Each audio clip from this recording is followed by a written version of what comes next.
Friday, August 19th marked the final day of the Love and Life Center, and tens of thousands of World Youth Day pilgrims turned out for a day of prayer, reflection, and a deepening of their faith. Archbishop Timothy Dolan of New York led the morning catechesis and urged the crowds to be active in evangelization. But first and foremost, your job is to spread faith in Jesus Christ.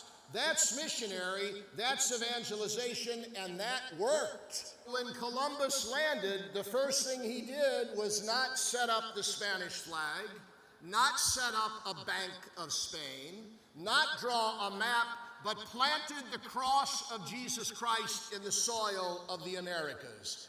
And for that we say, praise be Jesus Christ.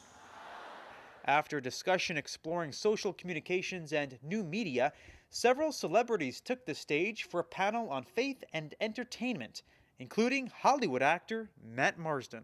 I get a lot of people say to me, like, why are you in Hollywood? Isn't it a terrible place? Well, what's the option?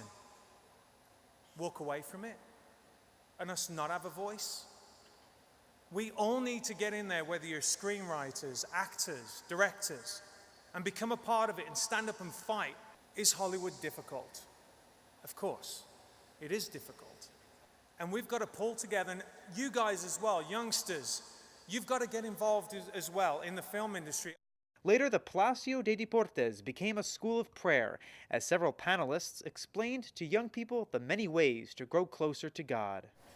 We grow in friendship with God through prayer, heart-to-heart conversation with the one who knows us intimately, loves us unconditionally, and in his great mercy is able to make us new. That was followed by a viewing of the Way of the Cross with Pope Benedict XVI through downtown Madrid. A crowd of 10,000 packed the Palacio de Deportes. All were impacted by the moving liturgy. Well, the biggest impression I would say I got overall was the fact that they involved youth from around the world, most especially the youth around the world that have experienced suffering of their own.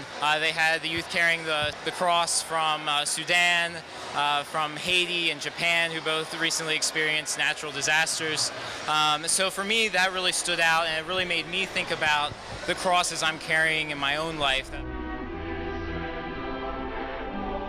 The World Youth Day cross, there is no body of Jesus, there's no corpus on it, but we're able to lay our own sins and our own suffering onto that cross, that we're really able to unite that with the millions of pilgrims throughout all of the World Youth Days, and to be united through the decades now with the vision of Blessed John Paul II. I think it's just really beautiful just how it's really taking, telling the world that Jesus lives and showing just the truth of Christianity and that he died for us, and really showing the Spanish people who are really Catholic at heart but maybe have forgotten the real truth of the gospel, that it did happen, and now it's being retold on the streets of your own city. The Way of the Cross continued late into the night and the following morning as Spaniards recalled the suffering of Christ and the hope of the resurrection, a hope experienced all week long here at World Youth Day and the Love and Life Center at Palacio de Deportes.